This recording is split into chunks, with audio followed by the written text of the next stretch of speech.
Hello विद्यार्थी मित्रों, केम छो? ऑनलाइन एज्युकेशन शिक्षणમાં હું આપનું હાર્દિક સ્વાગત કરું છું। આજે ધોરણ 10માં સામાજિક વિજ્ઞાન વિશે આપણે અભ્યાસ કરવાનો છે। તો સામાજિક વિજ્ઞાનની અંદર ચેપ્ટર નંબર 18 છે ભાવ વધારો અને ગ્રાહક જાગૃતિ। આજે એની અંદર એમાં ભાવ વધારા વિશે આપણે અભ્યાસ કરીએ છીએ। આજે ભારતની ઘણી મોટી એ સમસ્યા ગણી છે। આર્થિક અને સામાજિક દ્રષ્ટિએ જોઈએ તો એ ભાવ વધારો એ મુખ્ય એક સમસ્યા બની ચૂકી છે। એ ભાવ વૃદ્ધિની એક સમસ્યા બની ચૂકી। આજે ઘણી બધા ક્ષેત્રોની અંદર સતત ને સતત જ્યારે ઊંચા ભાવ વધતા હોય ત્યારે આપણે એને ફુગાવારૂપી ભાવ વધારો કહેવાય। એના વિશે આપણે માહિતી મેળવી। ત્યાર પછીનો મુદ્દો હતો આપણે ભાવ વૃદ્ધિના કારણો, વિગતે ચર્ચા। એને આપણે પહેલો મુદ્દો જોયો હતો કે નાણાંના પુરવઠામાં વધારો। જો નાણાંની પ્રાપ્તિમાં વધારો થાય તો લોકોની ખરીદ શક્તિ વધશે।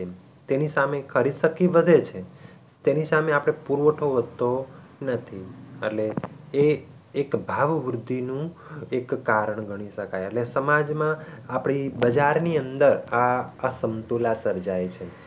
ત્યારે એને કારણે આ બંને વચ્ચે અસમતુલા સર્જાય કે ભાવ વૃદ્ધિ માંગ, કારણ કે કુલ માંગ પેદા કરશે અને કુલ પુરવઠા વચ્ચેની અસમતુલા સર્જાય છે, ત્યારે એ ભાવ વૃદ્ધિનું કારણ ગણાવી શકાય। કેવું વસ્તુ? નાણાંનો પુરવઠામાં વધારો। જ્યારે વ્યક્તિ પાસે વધુ નાણાં હશે ત્યારે વ્યક્તિ ખરીદવાનો પ્રયત્ન કરશે તો વસ્તુ ખરીદાશે વધુ, સામે પુરવઠો નહીં વધે તો અસમતુલા થશે, ત્યારે બજારની ભાવ ઊંચા વહી જશે। તો આપણે જોઈએ ત્યાર પછીનો બીજો મુદ્દો છે આપણે ભાવ વૃદ્ધિના કારણોની ચર્ચા કરીએ છીએ, બરાબર। કયા કયા કારણો છે એ દરેક વિશે આપણે જોવાનું છે। જે એક કારણો વિશે આપણે અભ્યાસ કરી ચૂક્યા છે, નાણાંના પુરવઠામાં વધારો। આજે આ વિડીયોની અંદર બીજા કારણોથી અભ્યાસ કરવાનો છે। ખ્યાલ આવ્યું? આ કારણો છે। તો બીજો કારણ છે વસ્તી વધારો। આજે જોવો છો તમે ભારતની અંદર દિન પ્રતિદિન સતત વસ્તી વધતી જાય છે। તો વસ્તી સામે અછત સર્જાય છે, કારણ કે પુરવઠાની સ્થિતિનું અસમતુલા વધારે થશે તો ત્યારે ચીજવસ્તુઓ છે એ લોકોને પહોંચી વળવા માટે આપણે એ મહત્ત્વનો ભાવ વધારો કરવો પડશે। એટલે વસ્તી વધારો પણ એક કારણ છે ભાવ વૃદ્ધિનું। જો ભારતમાં સરેરાશ 1.9% દરે વસ્તી વધે છે। કેટલી વસ્તી વધે છે? 1.9% દર વર્ષે વધારો થાય છે। આજે જોઈએ કે ભારતની કુલ વસ્તી 2011માં 121 કરોડ નોંધાઈ હતી। એ આગળ જોઈએ કે 2001ની દેશની કુલ વસ્તી ના થયેલો ઝડપી વધારો એ ચીજવસ્તુ કે સેવાની માંગમાં વધારો કરીને માંગ પુરવઠાની સ્થિતિનું અસંતુલન વધારે છે। કારણ કે 2001ની દેશની કુલ વસ્તી હતી, એ વસ્તીથી 2011ની વસ્તી એ ઝડપી વધારો થયો। ઝડપી વધારાને કારણે ચીજવસ્તુઓ અને સેવાઓની માંગ વધશે।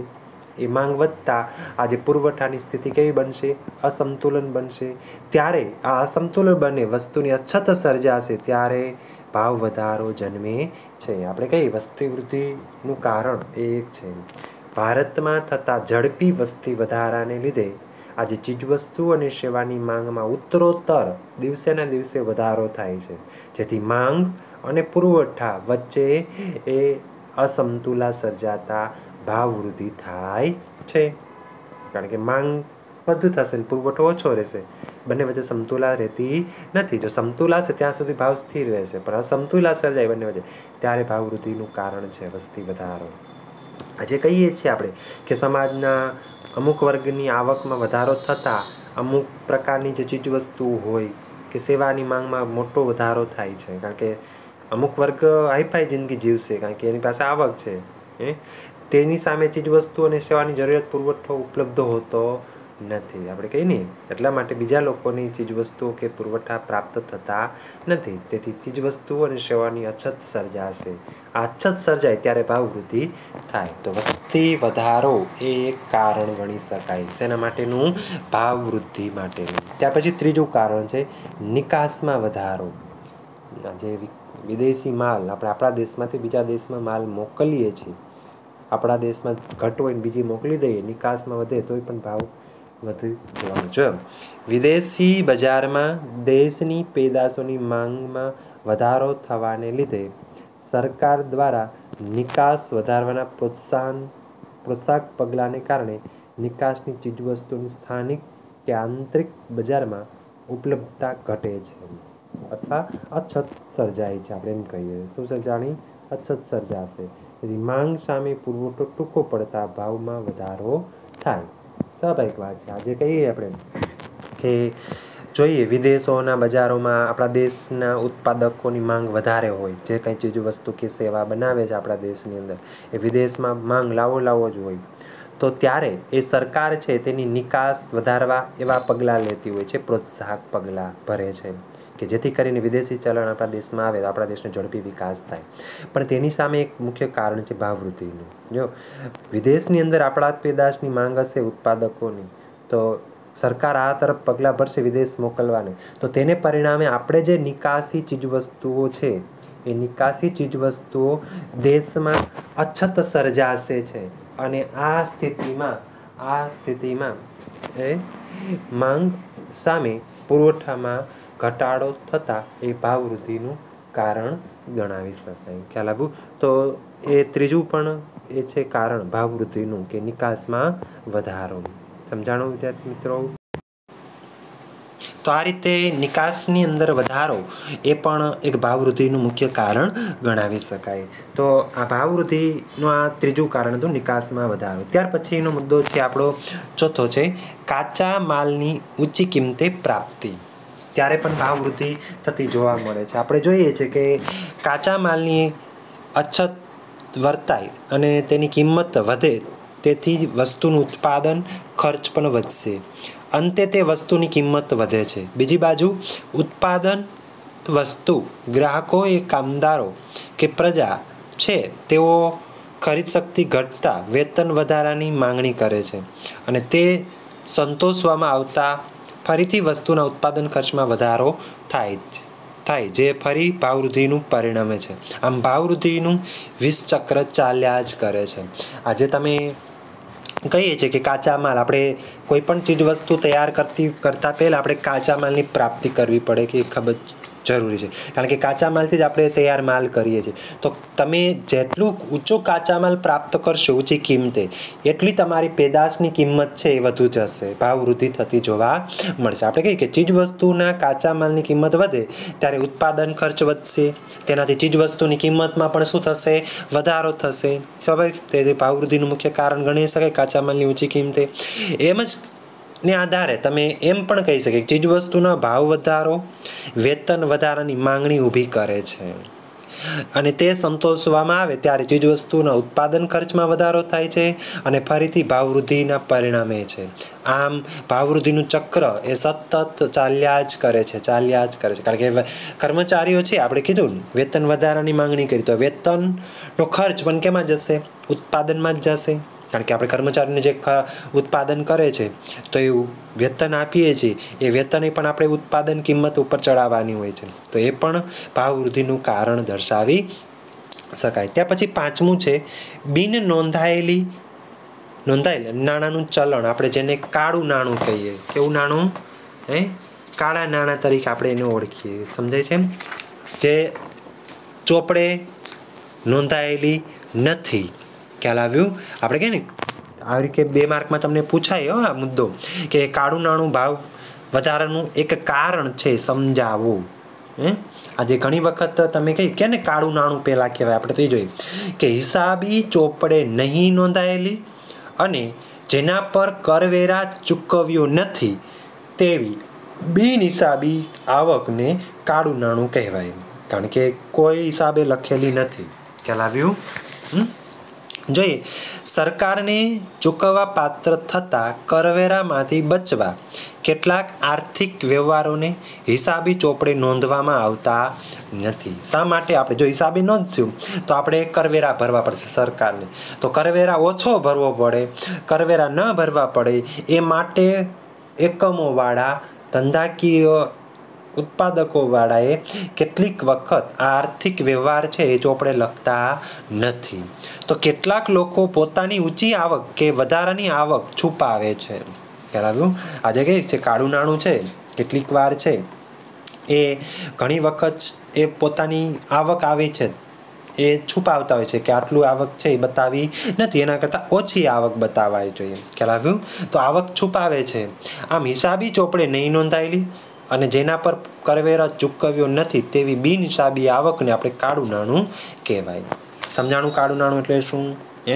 કે કાળું નાણું ધરાવતા લોકો છે ચીજવસ્તુ અને સેવાની માંગ વધારે છે, પરિણામે ભાવ વધારો થાય. આપણે કીધું ને, જેની પાસે કાળું નાણું છે ખોટી રીતે બધા જ રૂપિયા વાપરવાનો પ્રયત્ન, જો નકર નહીં વાપરે તો આપણે એમ કહીએ કે આવકવેરા ટેક્સવાળા એ પકડાઈ જવાનો આપણને ડર લાગશે. જો કહે છે ને, આ કાળું નાણું ધરાવનારા લોકો આવકવેરા કે સર્વિસ ટેક્સ હેઠળ પકડાઈ જવાના ડરથી નાણાંનો સંગ્રહ કરવાને બદલે ઝડપથી વહેલામાં વહેલી તકે વાપરી કાઢવાનું વલણ ધરાવે છે.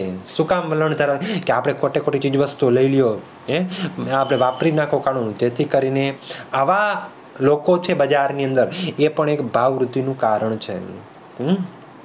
કારણ કે એને બીક છે આવકવેરા આવી જશે, પકડી જશે તો, અને બીકને કારણે નાણાં વાપરી નાખે છે, વહેલી તકે ખર્ચી નાખે છે, અને એને કારણે એ ભાવવૃદ્ધિ થતી જોવા મળે. અને બિનજરૂરી વસ્તુઓ ખરીદે છે. આમ તમામ પ્રકારે કાળું નાણું ભાવ વધારનું પોષક છે. જેને જરૂરિયાત વસ્તુ છે એને નહીં મળે, જેને નથી જરૂરી બિનજરૂરી વસ્તુનો ઉપયોગ કરીને એ કાળું નાણું ખરીદી લેશે. ખ્યાલ આવ્યું? કારણ કે ભંડોળ છે એની પાસે પૂરતા પ્રમાણમાં, અને આવી રીતે એ કાળા નાણાંથી પણ વ્યક્તિ એ વસ્તુ ખરીદી લેશે. તેથી કરીને આ કાળું નાણું એ ભાવ વધારાનું એક કારણ દર્શાવી શકાય. તો આપણને એક ભાવ વૃદ્ધિનું મુખ્ય કારણ છે. ખ્યાલ આવ્યું? કાળું નાણું એ પણ. ત્યાર પછીનો મુદ્દો, છઠ્ઠો મુદ્દો આપણે કહીએ, સરકાર દ્વારા ભાવ વધારો, જેને પ્રશાસિત ભાવો કહેવાય. ખ્યાલ આવ્યું? સરકારે અમુક પોતાની પેદાશો ઉપર એ ભાવ વધારે છે. પેટ્રોલિયમ પેદાશ હોય, ખાતરો હોય, આપણે કહીને તો એ ઉપર ભાવ વધારવા માટે પણ આપણને એક મુખ્ય કારણ છે. જો સરકાર વખતો વખત વહીવટી આદેશ બહાર પાડીને પેટ્રોલિયમ પેદાશો, રાસાયણિક ખાતર વગેરે કૃષિ પાકોના ટેકાના ભાવો વધારે અને ખાદ્ય પુરવણી દ્વારા નાણાંનો પુરવઠો વધે છે, જેના કારણે ભાવ વધારો થાય છે. આમ સરકાર જ ભાવ વધારાને જન્મ આપે છે. ઘણી વખત સરકારે આવા પ્રોત્સાહનો કરે છે કે ચીજ વસ્તુના ભાવ ઊંચા જાય, કારણ કે જે પ્રશાસિત ભાવો હોય અમુક પેદાશોની અંદર, જેનો વહીવટ સરકાર જ કરતી હોય, કે એ ભાવ સરકાર જ આદેશ આપતી હોય, જેમ કે પેટ્રોલ છે, કુદરતી ગેસ છે, કોલસો છે, લોખંડ પોલાદ છે, આપણે એલ્યુમિનિયમ છે, વીજળી છે, રાસાયણિક ખાતરો છે, આપણે કે ટ્રાન્સપોર્ટ વગેરે ભાવો એ કોણ નક્કી કરે છે? આ બધા ભાવો સરકાર આદેશ આપે, સરકાર નક્કી કરે છે. ત્યારે આપણે એમ કહેવાય કે સરકાર દ્વારા અનાજ અને અન્ય કૃષિ પેદાશોના પ્રાપ્તિ ભાવોમાં ટેકાના ભાવોમાં વખતો વખત કરવામાં આવતો વધારો છે. એ તે વસ્તુનો ભાવો વધારા, જે કહે છે ને ટેકાના ભાવે મગફળી ખરીદે છે, ટેકાના ભાવે ચણા ખરીદે છે, તો એ સરકારે ઊંચા ભાવે ખરીદી કરી, તો એને કારણે ખાદ્ય પુરવણી પૂરી પાડી. ખાદ્ય પુરવણી જે ઘટે એ સરકાર નવા ચલણો બહાર પાડીને એ પૂર્ણ કરશે. સરકાર દ્વારા ભાવો વધારીને આ ચીજ વસ્તુના ભાવો ઊંચા લઈ જવામાં આવે છે. ખ્યાલ આવ્યું? સમજાણો આ મુદ્દો? તો એને આધારે પણ એક ભાવ વૃદ્ધિનું મુખ્ય કારણ છે. ત્યાર પછીનો મુદ્દો આપણે છે કુદરતી પરિબળો.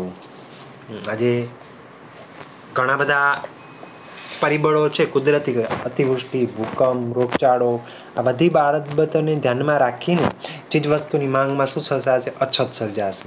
અછત સર્જાતા માંગમાં વધારો થાય છે, ત્યારે ભાવ વૃદ્ધિનું કારણ થાય કુદરતી પરિબળોને. જો અતિવૃષ્ટિ, અનાવૃષ્ટિ, ધરતીકંપ, રોગચાળો જેવી કુદરતી આફતોના કારણે તેમજ યુદ્ધ, તોફાનો, આંદોલન, હડતાલ કે ઔદ્યોગિક અશાંતિના કારણોસર ઘણી વખત હડતાલ એટલે તાળાબંધી જેવા માનવીય પરિબળોના કારણે ઉત્પાદન ઘટે છે. આ બધી જ પ્રવૃત્તિ કુદરતી કહેવાય. અતિવૃષ્ટિ થઈ તો પણ ઘણા વખત ધંધા ઉદ્યોગો પડી ભાંગશે. ધરતીકંપ આવ્યું, કોઈ રોગચાળો, અત્યારે જો શું આવ્યું, લોકડાઉન આવ્યું તો બધો ધંધા ઠપ થઈ ગયા હતા કે નથી થઈ ગયા? ઉત્પાદન બંધ થઈ ગયું હતું. ઉત્પાદન ઘટ્યું, ચીજ વસ્તુ બનશે નહીં, પણ વપરાશ બંધ થયો તો કોઈ લોકોનો કુદરતી. તો એ પરિબળો, ઉત્પાદન પરિબળો ઘટ્યા, તેથી પુરવઠા પર એની કેવી અસર પડી? વિપરીત અસર પડે છે. પુરવઠો ઘટવા લાગશે કારણ કે લોકોને ઉત્પાદન ધંધા બધું બંધ છે એટલે પુરવઠો ઘટા. તેની સામે નાણાંનું પ્રમાણ સ્થિર રહેવાથી ચીજ વસ્તુની માંગમાં દબાણથી ભાવ સપાટીમાં કેવો આવ્યો? વધારો. નહીં મળે લોકોને તો ઊંચા ભાવ દઈને વસ્તુ ખરીદવાનો પ્રયત્ન કરશે. તો આવા પરિબળોને કારણે પણ એ ભાવ વૃદ્ધિ થતી જોવા મળે છે. તેથી કુદરતી પરિબળ છે એ પણ એક ભાવ વૃદ્ધિનું કારણ દર્શાવી શકાય.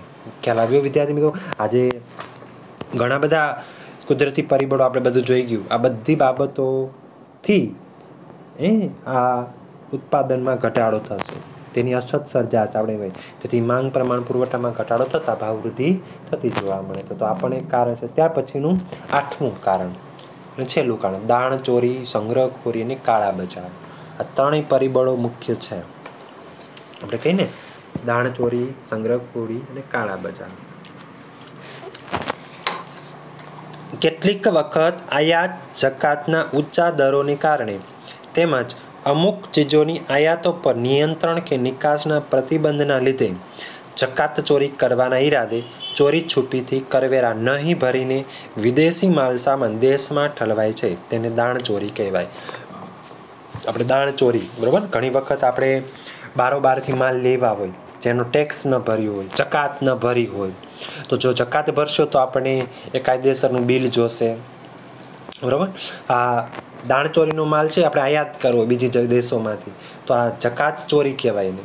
કેટલીક વખત આ જકાતો વધવાને કારણે આવું પ્રવૃત્તિ કરતા હોય. અમુક વસ્તુની આયાતો પર અમુક નિયંત્રણો હોય, દાખલા ડ્રગ્સ, દારૂ, એવા નિયંત્રણો છે કે આ વસ્તુ નહીં આયાતો કરવાની. તો નિયંત્રણને કારણે આપણે આવી વસ્તુ છે એ ચોરી છુપીથી આપણે લઈ આવતા હોય છે. વિદેશી માલ સામાનની દેશમાં ઘુસાડવાનો પ્રયત્ન કરતા હોય છે. તો આવી રીતે જે વેચાણ કરવાની પદ્ધતિ એ સમાજ વિરોધી પ્રવૃત્તિ કહેવાય, જે દાણચોરી તરીકે ઓળખે. તો આપણે એક દાણચોરીનો માલ ને આધારે પણ એક ભાવ વૃદ્ધિનું મુખ્ય કારણ છે. જો ભવિષ્યના ભાવો વધવાના છે એવી અટકણો કે અફવા કે આગાહીના કારણે ભવિષ્યમાં ભાવ વધારાનો લાભ ઉઠાવી શકે તથા તેની સામે રક્ષણ મેળવી શકે. તેથી સમાજના બધા જ વર્ગો, વેપારીઓ, ઉત્પાદકો, ગ્રાહકો વસ્તુનો જથ્થો વધતા ઓછા પ્રમાણમાં સંગ્રહખોરી કરે છે. આજે સંગ્રહખોરી એવી અફવા ઉડી બજારમાંથી, સમાજમાંથી, કે ભવિષ્યમાં આ ચીજ વસ્તુનો ભાવ આસમાને વહી જવાના છે, તો લોકો શું કરી નાખશે? એવી ચીજ વસ્તુનો સંગ્રહ કરી રાખે છે. અમુક વસ્તુના ભાવો વધવાના હોય ત્યારે એવી અટકણ કે અફવા કે આગાહીને લીધે આવા લોકો છે એ ભવિષ્યના આવા ભાવનો લાભ ઉઠાવવા, એ વધુ કિંમત લેવા, એ તેની સામે રક્ષણ મેળવવા માટે એ સમાજના બધા જ વર્ગો, એટલે બધા વેપારીઓ, ઉત્પાદકો આવી વસ્તુનો જથ્થો મોટા પ્રમાણમાં સંગ્રહી રાખે, એમ કહેવાય આપણે. એને સંગ્રહ કરી રાખે, જેને સંગ્રહખોરી કહેવાય. પરિણામે તે વસ્તુના પુરવઠા પર દબાણ આવે છે. સંગ્રહ કરી નાખશે એટલે બજારમાં નહીં મળે, એટલે બધા દબાણ આવ્યું, તેથી કૃત્રિમ અછત ઊભી થશે. થઈને સંગ્રહ થતાં વસ્તુ નહીં મળે બજારમાં, અછત ઊભી થઈ અને બજારમાં ખૂબ જ ઊંચા ભાવો પડાવીને નફાનો ગાળો વધારીને પ્રજાનો ગેરલાભ ઉઠાવે છે. તે નફાખોરી કહે છે. કેટલીક ઉત્પાદકો છે, વેપારીઓ આવી અમુક વસ્તુનો સંગ્રહ કરી લે અને બજારમાં ઊંચી ભાવે કાળા બજાર દ્વારા ગ્રાહકો પાસેથી ખૂબ ઊંચા ભાવો પડાવે. આપણે જો લોકડાઉનમાં ઊંચા ભાવ છે ના હતા, ફાક્યું, માવા કેટલા વયા ગયા હતા, બંધ હતું, છુપી રીતે વેચાતા હતા ગ્રાહકો, હતા ને, જેને નફાખોરી કહેવાય. આવી રીતે એ વધુ નફો મેળવીને ભાવ બજારમાંથી પડાવીને એ વસ્તુ ખરીદશે. અમુક સંગ્રહખોરી. ખ્યાલ આવ્યું? તેથી આમ સંગ્રહખોરી, કાળા બજાર અને નફાખોરી જેવી અનિષ્ટ પ્રવૃત્તિઓ કરીને બજારમાં ચીજવસ્તુની અછત સર્જાય છે, જે અંતે એક ભાવ વૃદ્ધિનું જ કારણ છે. આપણે કહીને આ સંગ્રહખોરી દ્વારા જે કાંઈ પ્રવૃત્તિ કરી એ બધી જ પ્રવૃત્તિ કેવી કહેવાય? અનિષ્ટ પ્રવૃત્તિ કહેવાય. આ અનિષ્ટ પ્રવૃત્તિને કારણે બજારમાં જે ચીજ વસ્તુની અછત સર્જાતા ચીજ વસ્તુના ભાવો વધે છે. તેથી આ ભાવવૃદ્ધિનું દાણચોરી, સંગ્રહખોરી કે કાળા બજાર એ પણ ભાવવૃદ્ધિનું કારણ દર્શાવી શકાશે. તો આપણા 8 આવા કાર્યો એ ભાવવૃદ્ધિના કારણો હતા. સમજાણું વિદ્યાર્થી મિત્રો? 8 કારણો એ. તો હવે આપણે જે જોવાનો છે ઉત્તર પછીનો પ્રશ્ન એ તમને પૂછાય, ભાવ નિયંત્રણ શા માટે? અમુક નિયંત્રણો મૂકવા જોઈએ ભાવ વધારા સરકારે, કારણ કે સતત ભાવ વધારાની અસરોથી બચવા માટે આપણે કહીએ કે ભાવ નિયંત્રણ જરૂરી છે. કારણ કે તો એની અસર કઈ થઈ? તો આપણે તમે ભાવ નિયંત્રણ શા માટે જરૂરી બન્યું છે? અથવા એમ પૂછાય, ભાવ વધારા પર નિયંત્રણ શા માટે જરૂરી છે? એ પ્રશ્ન તમારે પરીક્ષામાં પૂછાય તો તમે લખી શકો. તો આજે કઈ સતત ભાવ વધારાની અર્થતંત્ર પર તથા સમાજના લોકોના જનજીવન પર એક વ્યાપક દૂરોગામી અને વિપરીત અસરો પડે છે. જે અસરોથી બચવા ભાવ નિયંત્રણની આવશ્યકતા ઊભી થઈ છે. ભાવ વધારાની થતી અસરો આપણે નીચે મુજબ સમજશું. કારણ કે જે સતત દિવસે ને દિવસે ચીજવસ્તુના ભાવ વધતા જશે તો એ વધતીને એક આસમાને પહોંચશે અને કે આપણા દેશના અર્થતંત્ર પર એક વિપરીત અસર પડશે. અને સાથે સાથે દેશના અર્થતંત્ર પર લોકોના જનજીવન કે લોકોની સુખાકારી છીનવાઈ જશે. ગરીબ કુટુંબ છે, ગરીબ કુટુંબના લોકોની ન્યૂનતમ જરૂરિયાતો છે એ લોકો ખરીદી શકવાના નથી. એટલા માટે સામાન્ય વર્ગને લોકોની જરૂરિયાતો સંતોષાય અને ઉચ્ચ વર્ગના લોકોની જરૂરિયાતો સંતોષાય એ માટે જ થઈને આપણે ભાવ નિયંત્રણ જરૂરી છે. ખ્યાલ આવ્યું? તો એના માટે કઈ કઈ અસરો જોવા મળે એક પછી આપણે જોઈએ. ખ્યાલ આવ્યું? ભાવ નિયંત્રણ અસર. પહેલી અસર ભાવ વધારાથી નફામાં વધારો, આવકમાં વધારો, ખરીદ શક્તિમાં વધારો, ચીજવસ્તુ સેવાઓની માંગમાં વધારો, વસ્તુના ભાવમાં વધારો. એ 20 ચક્ર સતત ચાલ્યા જ કરે છે. સતત ને સતત ચાલ્યા કરશે અને ગરીબ અને મધ્યમ વર્ગની જીવવું દુષ્કર્મ બની જાય. બરાબર? આજે સતત બધી બાબતોમાં વધારો થયો. ભાવ વધારાને લીધે આપણે કહીએ છીએ લોકોની ચીજવસ્તુના નફામાં વધારો થશે, લોકો ઉત્પાદકોની આવકમાં વધારો થશે, ખરીદ શક્તિ વધશે, ચીજવસ્તુની સેવાની માંગમાં વધારો થશે. પણ સામાન્ય વર્ગ છે, મધ્યમ વર્ગ છે, એ મધ્યમ વર્ગના લોકોને આ ભાવ વધારાથી લોકો ખરીદી નથી શકવાના. તો તેને કારણે એનું જીવન જીવવું એ ખૂબ જ કઠિન બની રહેશે. એટલા માટે સામાન્ય વર્ગ છે, મધ્યમ વર્ગ છે, ગરીબ કુટુંબ છે, એ ગરીબ કુટુંબને પણ પોતાની સંતોષી શકે, જીવન જીવી શકે એ માટેના ભાવો હોય એ માટે ભાવ નિયંત્રણ ખૂબ જ જરૂરી છે. ખ્યાલ આવ્યું? આજે ભાવ વધારીને સરકારના ખર્ચાઓ વધશે, તેથી તેની ખાદ્ય પુરવણીનો આશરો લેવો પડશે. પરિણામે નાણાંનો પુરવઠો વધતા ભાવ વૃદ્ધિ સર્જાશે. ત્યાર પછીનો મુદ્દો, ભાવ વધારાથી બચત અને મૂડી સર્જનના દરમાં ઘટાડો થાય છે. જરૂરી ચીજવસ્તુઓનું ઉત્પાદન ઘટે છે. નવા ધંધા ઉદ્યોગ રોજગાર અટકી જાય છે. આજે જે કાંઈ ચીજવસ્તુઓ છે સતત જો ભાવ વધતા જશે તો આ ભાવ વધારાથી લોકો સમાજની બચતો છે, આજે બચતોમાં શું થશે?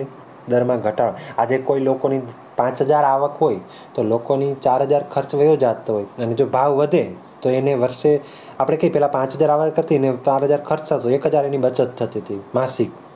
પણ જો સતત ભાવ વધતા જશે તો એ વસ્તુ ખરીદવા માટે 4,000 ને બદલે 4,500 રૂપિયા થાય છે. તો એની બચત 500 રૂપિયા ઘટી, મહિને ઘટી ને. તો આપણે કહીએ ને મૂડી સર્જનના દરમાં ઘટાડો થશે. બચત અને મૂડી લોકો સર્જન કરી શકશે નહીં. અને મૂડી સર્જન નહીં થાય, બચત નહીં થાય તો એની અમુક પ્રકારની જીવન જરૂરી ચીજવસ્તુનું ઉત્પાદનમાં પણ ઘટાડો લઈ આવશે. વગર ઉત્પાદન વગર ચાલે. આજે જો ફૂટપારી પર બેઠા લોકો ચા કાળો પી લે છે, દૂધ વગર ચલાવી લે છે. ચીજવસ્તુનું ઉત્પાદન ઘટશે. નવા ધંધા રોજગાર છે એ અટકી જશે. કારણ કે લોકો ખરીદ નહીં લે, ઊંચા ભાવો લેશે તો અમુક ધંધા બંધ પડી જશે. ખ્યાલ આવ્યું? તો આ રીતે એ ભાવ નિયંત્રણ એ ખૂબ જ જરૂરી છે. ત્યાર પછીનું વિદેશી મૂડીરોકાણ ઘટે છે. આયાતી વસ્તુમાં વધારો થતાં હુંડિયામણ ખર્ચાય છે, જે નવી સમસ્યા સર્જે છે. અને ત્રીજું કહ્યું કે ભાવ વૃદ્ધિને કારણે આપણે એમ કહી શકાય કે જે કાંઈ ચીજવસ્તુ છે એ વિદેશી લોકોનું ઉત્પાદન ઘટશે. આપણે આવશ્યક ચીજવસ્તુ છે અને એને કારણે આયાતથી વસ્તુ બીજા દેશમાં જે વસ્તુ મંગાવવામાં આવે એ વધારો હુંડિયામણ ખર્ચ થશે, એના ઉપર ટેક્સ લાગશે અને જે નવી મુખ્ય સમસ્યા પેદા થશે. કારણ કે લોકોની એક તો વિદેશી મૂડીરોકાણ ઘટ્યું, આપણા દેશની વસ્તુ બીજા દેશમાં જવા દે છે તો એ મૂડી આપણા દેશમાં આવે એને વિદેશી મૂડીરોકાણ કહેવાય. ભાવ વધારાને લીધે આપણે મોંઘી બનતા દેશમાં જે તેનું વેચાણ વધે છે તેની નિકાસો ઘટશે આપણે કહીએ ને. અને દેશમાં બનતી વસ્તુઓ કરતાં વિદેશી વસ્તુઓ સસ્તી હોય તો દેશની આયાતો વધશે. કીધી ને આયાતો છે, ચીજવસ્તુનો વધારો થતાં આપણે આયાતો વધે તો આમ દેશની નિકાસ કમાણી ઘટે અને આયાત ખર્ચ વધવા માંડે. આપણો ખર્ચ આપણા દેશમાં જ વધવા લાગશે. તેથી એ સંજોગોમાં આપણે એવું વિચારીએ કે દેશની વેપાર તુલનામાં ખાદ્ય ઊભી થાય છે, નવી સમસ્યા સર્જે છે. કારણ કે આ સસ્તી વસ્તુ હશે તો એ આપણા દેશમાં આવે છે, આયાત કરવું પડશે, આયાતો વધારો થશે એને કારણે પણ. ત્યાર પછી આવશ્યક ચીજવસ્તુનું ઉત્પાદન ઘટે છે, અછત સર્જાય છે, પ્રજાનું જીવન ધોરણ કથળે છે, ગરીબો વધુ ગરીબ બનતા જાય છે. આપણે કહીએ લોકો પોતે જે ભાવ વધારાથી આપણે કહીએ છીએ કે ખરીદ શક્તિ લોકો છે એ ચીજવસ્તુનું ઉત્પાદન ઘટશે ભાવ વધારાને કારણે. અને મધ્યમ વર્ગ લોકો છે પ્રજાનું જીવન આને કારણે કથળી જશે. જો અછત સર્જાશે, ચીજવસ્તુનું ઉત્પાદન ઘટ્યું તો લોકો બજારમાં વસ્તુ નહીં મળે. અછત સર્જાશે તો પ્રજાનું જીવન બગડી જાય, વસ્તુ મળશે નહીં. ગરીબ વધુ ગરીબ ને ગરીબ બનતો જાય છે, કારણ કે એને નથી મળવાની. લોકોનું જીવન ધોરણ નીચું વધતું જાય છે, જીવન નિર્વાહ ખર્ચવા હોતા થતાં આપણે ગરીબ વર્ગના લોકોની હાલત આપણે ખૂબ કફોડી બની જશે. એટલે એ લોકોને જીવન નિર્વાહ માટે એ જીવન જીવવું ખૂબ જ નીચું પડશે. આજે કઈ ભાવ વધારાને લીધે લોકોની ખરીદ શક્તિ ઘટશે. ત્યાર પછી આપણે કહીએ કે દેશમાં ચીજવસ્તુનું ઉત્પાદન ખર્ચ વધતા તે મોંઘી થતાં દેશની નિકાસી વસ્તુના ભાવ વધતા અને પ્રમાણમાં આયાતી વસ્તુ બજારમાં સસ્તી હોવાના કારણે દેશની નિકાસમાં ઘટાડો થતાં આયાતો વધતા હુંડિયામણની સમતુલા ખોરવાઈ જાય છે. આયાત નિકાસના અસમતુલા સર્જાણી. આપણે કહીએ જે આજે ભાવ વધારો થયો ભારતની અંદર, દેશની અંદર ચીજવસ્તુનું ઉત્પાદન ખર્ચ વધ્યું, ભાવ વધારાને કારણે દેશમાં વસ્તુ મોંઘી બનવા લાગી. તેથી દેશમાં જ તેનું વેચાણ વધે છે, મોંઘી થશે, ત્યાંથી તેનો નિકાસ ઘટશે. કારણ કે મોંઘી વસ્તુ છે એ બીજા દેશમાં લેશે નહીં, એટલે નિકાસની વસ્તુના ભાવ ઘટશે. પ્રમાણમાં આયાતી વસ્તુ બજારમાં સસ્તી હોવાને કારણે આપણે કહીએ ને, તેથી દેશમાં બનતી વસ્તુ કરતાં વિદેશી વસ્તુ સસ્તી હોય તો દેશની આયાતો વધશે. સ્વાભાવિક વાત છે. આપણે આયાતી વસ્તુ ભાવ નીચા હોય તો આપણા દેશમાં કઈ વસ્તુ કરશે, બીજા દેશની વસ્તુ ખરીદે. ચાઇનાની બજારો આવતી, કેટલા લોકો વસ્તુ ચાઇનાની ચીજવસ્તુ વાપરતા, કારણ કે સસ્તી હોવાને કારણે. તેથી એ નિકાસમાં દેશની નિકાસમાં ઘટાડો થયો અને આયાત વધી, કારણ કે વિદેશી લોકો આવવા લાગી, દેશની નિકાસ કમાણી ઘટે છે અને આયાત ખર્ચ વધે છે. તો આ સંજોગોમાં દેશની વેપાર તુલા છે એ અસમતુલા સર્જાય છે. આયાત નિકાસમાં એ ખોરવાઈ ગયું દેશની અંદર. સમજાણું? કારણ કે લોકો કે તરફ પ્રયાસ, એટલા માટે આપણા દેશમાં ભાવ નિયંત્રણ ખૂબ જ જરૂરી બન્યું છે. ત્યાર પછી આપણે કહીએ છેલ્લો મુદ્દો છે ભાવ વધારાથી ગરીબ કે મધ્યમ વર્ગનું જીવન ધોરણ કથળે છે. જરૂરિયાતો પૂરી કરવા ચોરી, લૂંટફાટ, હત્યા, ગુનાખોરી, સટ્ટાખોરી, સંગ્રહખોરી, નફાખોરી, કાળા બજાર, ભ્રષ્ટાચાર, આપઘાત જેવી અનૈતિક પ્રવૃત્તિઓ સમાજમાં વધે છે. તેથી સમાજનું નૈતિક અધઃપતન થાય છે. આપણે કહીએ આજે તમે જોવો છો ભાવ વધારાને કારણે અથવા ભાવ વધારાને લીધે ગરીબ અને મધ્યમ વર્ગના જે લોકો છે એ લોકોનું જીવન હાવ કથળી ગયું. તેથી તે નીતિમત્તાના ધોરણો એને નેવે મૂકીને એ લોકો કઈ તરફ વળશે? ગરીબ વર્ગ છે ભાવ વધારાથી આજે લાજ શરમ આ બધું મૂકી દીધું છે એ લોકોએ, અને એ નીતિમત્તાના ધોરણે નેવે મૂકીને એ લોકો ચોરી, લૂંટફાટ, હત્યા, દેહ વેપાર, ભ્રષ્ટાચાર, દાણચોરી, કાળા બજાર આવી જેવી અનેક પ્રવૃત્તિઓ કરવા પ્રેરાય છે. વધશે ને સમાજમાં અંદર વધશે, કારણ કે એને ભાવ વધ્યો થયો, લોકો પહોંચી નથી. તેથી સમાજની અંદર આ અસામાજિક બંધીઓનું પ્રમાણ વધી જશે. એ સમાજનું નૈતિક બાબતોનું પતન થશે અને અનૈતિક બાબતો છે એ જોવા મળે છે. તો આ રીતે આપણા ભારતની અંદર ફુગાવારૂપી ભાવધારાથી અર્થતંત્ર માટે એક બાધારૂપ નીવડે છે. કારણ કે ફુગાવાથી અર્થતંત્ર કેવું નીવડ્યું. તેથી ભાવવૃદ્ધિને નિયંત્રણમાં લેવાની ખાસ તાતી જરૂર છે. આજના સમયમાં જે ભાવ વધારો થાય અને એ ભાવવૃદ્ધિને કારણે એ ઓછા ભાવ વધે એ ખૂબ જ મહત્વનું છે. તો અહીં સુધી આપણે રાખી અહીંથી આપણો વિડીયો પૂરો કરીએ.